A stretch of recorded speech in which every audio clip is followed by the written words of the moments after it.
সাল 1995। গ্রামের নাম অনিশপুর। গ্রামটি অন্ধকারে ঢাকা একটি গ্রাম। এই গ্রামে সন্ধ্যার পর ভালো করে কেউ বেরোতে চায় না। এখানে খুব উৎপাত। এই গ্রামেই রয়েছে একটি পুরনো ব্রিজ, যেই ব্রিজে প্রায় রাত্রিবেলায় কোনো না কোনো ঘটনা ঘটে থাকে। ইব্রাহিম তার মায়ের ওষুধ আনার জন্য বাড়ি থেকে বেরোলো। তখন মোটামুটি 5টা বাজে। সে হাঁটতে হাঁটতে গেল তাদের বাজারে, এবং বাজারে একটি ডাক্তারখানা থেকে তার মায়ের ওষুধ নিয়ে বাড়ির দিকে রওনা দেয়। এই গ্রামে সন্ধ্যার পর তেমন কেউ বেরোয় না। এখন মাগরিবের আজান হয়ে গিয়েছে, তাই রাস্তায় সেরকম কাউকে দেখা যাচ্ছে না। ইব্রাহিম একটু ভীতু ছিল। সে হাঁটতে লাগলো তার বাড়ির দিকে ওষুধ নিয়ে। মোটামুটি তখন 6:30 7টা বেজে গিয়েছে। তার হঠাৎ মনে পড়ে গেল, কেন এখন এত লোক নেই রাস্তাতে। কারণ সন্ধ্যার পর এই গ্রামে সেরকম কেউ বেরোয় না।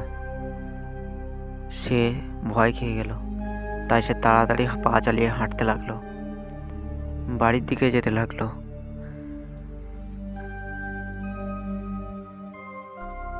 হাঁটতে হাঁটতে সে তাদের কবরস্থানের কাছে চলে এলো।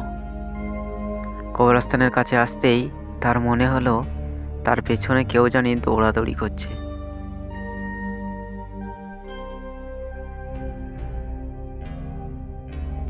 কিন্তু সে পেছনে তাকানোর সাহস পেল না। ইব্রাহিম বুঝতে পেরেছে এখানে কবরস্থান, এখানে বেশিক্ষণ দাঁড়ানো ঠিক হবে না। তাই সে তাড়াতাড়ি পা চালিয়ে আবারও হাঁটতে লাগলো। সে বুঝতে পেরেছে যেটি তার পেছনে দৌড়াদৌড়ি করছে সেটা হয়তো কোনো জিনিস হবে। সে হাঁটতে হাঁটতে সেই পুরনো ব্রিজটির কাছে চলে এলো। ব্রিজটির দিকে তাকিয়ে সে একেবারে অবাক হয়ে গেল।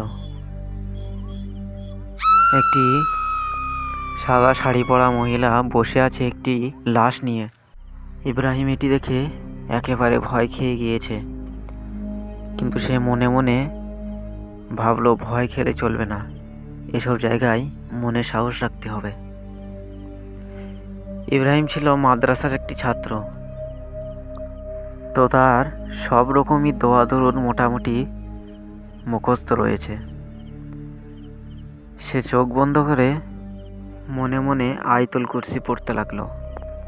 কিছুক্ষণ পর সে ভয়ে ভয়ে ওই ব্রিজটির দিকে তাকালো।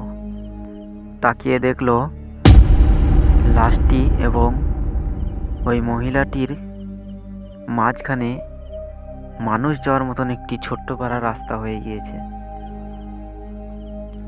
তো সে আর বেশি দেরি না করে ওদিকে হেঁটে চলে গেল, ওদিকে হাঁটতে লাগলো। তারপর ওই রাস্তাটুকুর মধ্যে দিয়ে বেরিয়ে চলে এলো। সে যেই ব্রিজটি পার করেছে তেমনি পেছন থেকে অদ্ভুত অদ্ভুত শব্দের কথা ভেসে আসতে লাগলো। ইব্রাহিম, তুই এখনো আমার হাত থেকে বাঁচতে পারিসনি, তোকে পরে দেখে নেব। ইব্রাহিম এসব কথা শুনে পেছনের দিকে তাকানোর আর সাহস পেল না। সে ওখান থেকে তাড়াতাড়ি পা চালিয়ে চলে এলো এবং রাস্তায় ভাবতে লাগলো, ওদিকে আর আমাকে গেলে হবে না। তারপর বাড়ি এসে দরজা বন্ধ করে শুয়ে পড়ল।